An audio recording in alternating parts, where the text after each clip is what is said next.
All right, our next section is on classifying polynomials and polynomial operations. Mainly, we're going to talk about adding, subtracting, and multiplying only today, no division yet. And the first part we're going to talk about is how to classify polynomials. And they're classified in two ways. Okay, we give them a name by their degree, which has to do with the largest exponent on our variable.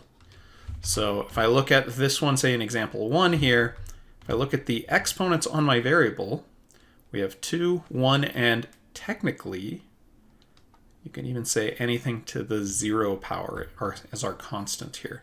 So we go by the highest degree. And if the highest degree is 2, we should hopefully know the name for that. That had to do with our whole last chapter. Those are called quadratics. So the different names they're given by the highest degree that they have. If it is degree 0, meaning there's no variable at all, like say down here in number 4, this would be called a constant.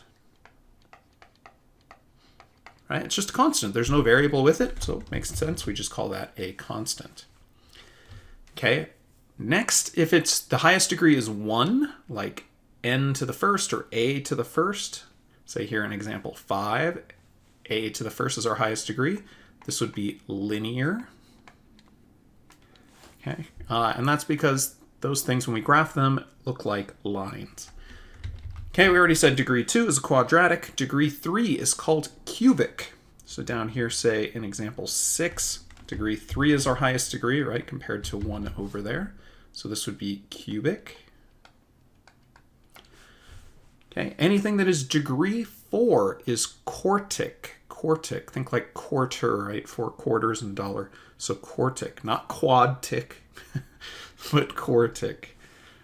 So do we have a degree 4? I think we do right here. Right, it's degree 4 is our highest degree, so this would be quartic. Move that over here. Okay, and if you have anything with degree 5 as the highest degree, which it doesn't look like we have in our example, that would be called quintic, like people that have quintuplets. It's having 5 babies all at once, right? Anything that's a 6th degree or higher, and it looks like we have 1 here. 6th degree is the highest, right, compared to 5 and 1. Then we just call it by that degree, so we would call this a 6th degree polynomial. So if 8th degree is the highest, we'd call it the 8th degree polynomial or an 8th degree polynomial. So anything bigger than 6, we stop giving specific names. Okay, so let's finish some of these by degree. Number 1 here, squared is our highest degree. So this is degree 2, quadratic. Okay, our number 3 here, again, n squared means we have another quadratic. Okay, keep in mind this is only half the names of each of these. And down here, a little out of order, so we need to be careful. Here is the highest degree, right? Degree 4, which is quartic. Quartic up here, degree 4, quartic. Okay, so we also give them a second name, which is by how many terms they have. And terms, okay, are things that are separated by addition or subtraction. So if we only have 1 term, it's called a monomial. So nomial itself means terms, and mono means 1. So it's kind of blended together, monomial. That would be 1 term. So in fact, number 3, there's only 1 term here, right? So this is a quadratic monomial. Okay, same thing with down here. This is a constant monomial. Anything that has 2 terms is called a binomial. Again, nomial means terms and bi means 2, like bicycle or bilingual. So things with 2 terms, let's see, number 5 is a binomial. Number 6 would also be a binomial. Okay, and I think that's it for binomials here. If it has 3 terms, again, nomial means terms, tri means 3, so trinomial. So things with 3 terms, like number 1, has 1, 2, 3 terms. So this is a quadratic trinomial. Okay, number 4 is a 6th-degree trinomial, has 3 terms. Down here, this also has 3 terms. This is a quartic trinomial. All right, if you have 4 terms or more, so that includes 5, 6, 7, or 8, we go back to the generic poly, which just means many. You guys might remember polygons in geometry. Gons means sided, so many-sided. Anyway, polynomial just means many terms. And so here, this is polynomial. So if you have 4 or more terms, right? 1, 2, 3, 4, or more, we just go to the generic polynomial. All right, next we're going to look at our polynomial operations. So let's start with adding, probably our easiest operation. When adding polynomials, we are going to be combining like terms. So we're just going to add or subtract the numbers in front of our variables. Okay, what are like terms? They are things that have the same variable. So for instance, if I had 4a and 3b, these do not have the same variable. They would not be like terms. So not only would they have to have the same variable, like 3a and 3a, but if this one is squared and this one is to the first power, they are still not like terms. They also have to have matching degrees on all variables. So if this is squared and this is a to the first, these are not like terms. We cannot add them together. Okay, so it has to be the same variable and the same exponent. And if that's true, they're like terms, and then we just add the number in front, which is how many of those we have. Okay, so let's take a look at a few examples here. It says perform each indicated operation, then classify or answer by degree and number of terms. Okay, and here these parentheses are really just to tell us this is one polynomial and that we are adding a second polynomial. Be careful, just don't assume when you see parentheses that we're multiplying here. We are given an operation, right, which is just to add. We're just adding these together. And because we want to put our highest degree term first, this is called standard form, where you put the highest exponent first. Let's go to combine those like terms first. And I see the highest degree we have is 4, and we do have 2 terms that we can add together. Negative 1x to the 4th plus positive 3x to the 4th. So negative 1 and positive 3 make positive 2x to the 4th. Remember, we're just adding the numbers in front there. We had 1 negative and 3 positives. Okay, next up, we'd see if there were any x to the 3rd terms. That would be the next exponent down, right, from our highest. There aren't any. There are some x squareds, though, so let's go to combine those. 7x squared and 2x squared, when I add them together, gives me 9x squareds. We don't have any x to the firsts or any constants. That's what we'd be looking for next, but this is our answer. So now we're going to name by degree. Remember, the highest degree here is 4. If you look back on our list, degree 4 corresponded to quartic. So we'd call this quartic. And then we would name it by the number of terms. And we have 2 terms. So if we look back, 2 terms meant binomial. So this is a quartic binomial. Okay, for number 10. Again, we're going to add these together. So we're not multiplying, we're just adding. So we're looking to combine like terms. We look for the highest degree term. And I see we have n squared, looks like the highest. So let's combine our n squareds. 5n squared and 2n squared makes 7n squared. Then I would look for n to the first, and I see we have 1, 2, n to the first terms. Positive 4 and negative 6 gives us negative 2 n to the first powers. And then we would look for any constants at the end. So positive 3 and negative 1 added together give us positive 2. So again, if we're naming this by degree and number of terms, by degree, this is a quadratic, right? It's degree 2. Quadratic. You can look back at that chart. And then by number of terms, there are 3 terms, 1, 2, 3, which means it's a trinomial. Okay, next up, let's talk about subtracting polynomials. When you're subtracting, it's important to know that's the same as adding the opposite. And so we'll see that through our examples here. So we're going to add the opposite. We're basically going to turn it into an addition problem and then combine like terms, just like we did in 9 and 10. Okay, so here's a couple examples where we're asked to, this time, subtract polynomials in this order. So here's what I mean when I say we're adding the opposite. We're literally going to change this into an addition sign. So we're going to add, and then we're going to make each of these the opposite sign. So instead of positive 4r squared, we're going to have negative 4r squared. And instead of negative 3, we're going to make that positive 3. So we're going to add the opposite. And now we're going to combine like terms with what we have over here, 6 plus 4r to the 4th. So we're just looking for like terms to combine. And it looks like our highest degree term is r to the 4th. And we have positive 4 of those, 4r to the 4th. No other r to the 4th to combine with. There is no r to the 3rd, so next we would do r squared. And there's only one negative 4r squared, no other r squareds. There's no r's to the 1st. And so lastly, we combine our constants. 6 and positive 3 make 9. So once again, we were asked to name these by degree and number of terms.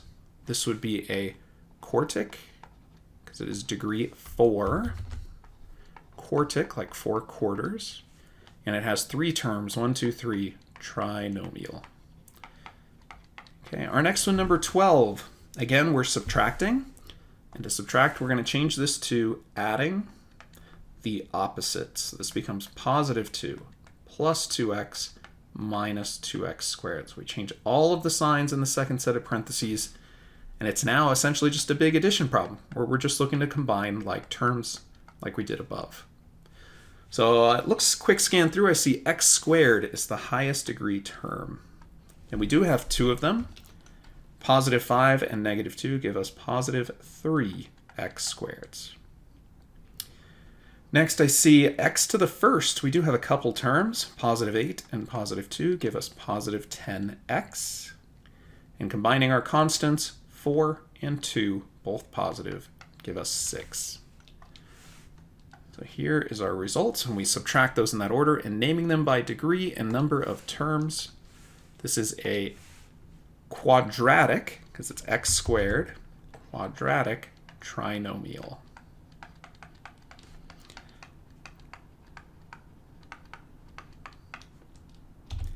Okay, last note here on adding or subtracting. Note when you add or subtract polynomials, exponents on our variables do not change. Remember, we're combining like terms, and they have to match to be like terms. We're only adding or subtracting the numbers in front of the variables. Okay. However, in our next slide, when we talk about multiplying and dividing, exponents can change. So exponents can change here when we multiply, right? Think about, just x times x by itself means x squared, right? So when we're multiplying things with variables, our variables can increase or decrease.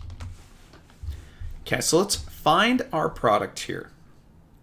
So we multiply 4x times 7x. We're going to do the 4 times 7, which is 28, and x times x, which is x squared. Then we're going to distribute our 4x to 8. 4 times 8 is 32, and then times just the 1x, right? That's coming over with our 4. So 4x times 8 is 32x. And if we were classifying this by degree and number of terms, this would be a quadratic, because x squared is the highest degree. Binomial, quadratic, binomial, because there's only 2 terms, and we name it by number of terms. Remember, 2 is binomial is terms. Okay, for 14, very similar. If we were to distribute this 2m squared here and multiply through, 2 times 3 is 6. M squared, so if you're thinking about what's happening here, m squared times m, remember this means m squared means that, and then we're multiplying by another m. So this is really m to the 3rd, right? Or you can even think of our property from exponents that we could add the exponents here. But this becomes 6m to the 3rd. 2m squared times negative 5 gives us negative 10m squared. Okay, and if we were naming this by degree and number of terms, this would be a cubic, because So degree 3 is our highest degree, so that's called cubic. And 2 terms is binomial. Okay, so this next example in 15, you've definitely seen ones like this before. Like these would be things like we factored our quadratics into. And so if we multiply them back together, I think we'll end up with a quadratic this time. So let's start with our 1m, and our goal here is to make sure that each term in the first set of parentheses gets multiplied by every term in the second set of parentheses. So we're just going to start with m and distribute our 1m. Okay, I'll even put a 1 here just to remember that it's really 1m. So 1 times 3 is 3, m times m, m squared. 1m times 6 makes 6m. Okay, so we distributed our 1m to everything in the second set of parentheses. We're done with it. Now we're going to come back for the positive 2 and distribute it. 2 times 3m gives us positive 6m, and 2 times 6 gives us 12. Lastly, we're going to look to combine like terms here. I only see one term with m squared, so we'll just drop that down, our 3m squared. We do have 2 terms with m to the first, and together those give us 12 m's. So now we're adding or subtracting, right? Combining like terms like we did on the last slide. And then we have just our lone constant of 12. Okay, so we can leave our answer like this, and if we're naming it by degree and number of terms, this is a quadratic trinomial. All right, number 16. We're taking a binomial times a trinomial. So if you learned the word FOIL to do problems like 15 before, it no longer applies to 16 because there's too many steps to spell FOIL. Okay, but if you understood the idea of what I just talked about in 15, then 16 is the same thing. We're going to start with 7k, and we're going to distribute it to all 3 terms in the second set of parentheses. So this will take a little bit longer. 7k times 8k squared. 7 times 8 is 56, and k times k squared makes k to the third. 7k times negative 7k. 7 times negative 7 is negative 49, and k times k makes k squared. 7k times negative 3. 7 times negative 3 is negative 21, and then we're just bringing the 1k over with our 7. Okay, so we've distributed 7k to everything. Now we're going to distribute our positive 3. Okay, and I know I'm going to run out of room trying to write these next 3 terms. Probably. We'll see if we can squeeze them in. Positive 3 times 8k squared will make 24k squared. 3 times negative 7k makes negative 21k. And 3 times negative 3 is negative 9. Just barely enough space there. Okay, but we have tons of terms that we need to simplify. We have some like terms to combine. So again, we'll write it in our standard form where we start from the highest degree down. So we're going to write k cubed, or k to the third. 56k to the third would be our first term. No one to combine them with. We do have 2 with k squared. Negative 49 and positive 24 make negative 25k squareds. As far as k to the first, I see 2 terms that have k to the first. Negative 21 and another negative 21, which makes negative 42k to the firsts. And lastly, our constant at the end here, negative 9, no one to combine him with. So if we're naming this one by degree, it's degree 3, so that's cubic. But we have 1, 2, 3, 4 terms. Now remember, if we got above 3, above trinomial, we went to the generic polynomial. Anything with more than 3 terms, we just call it many terms, polynomial. That's it. See you in class.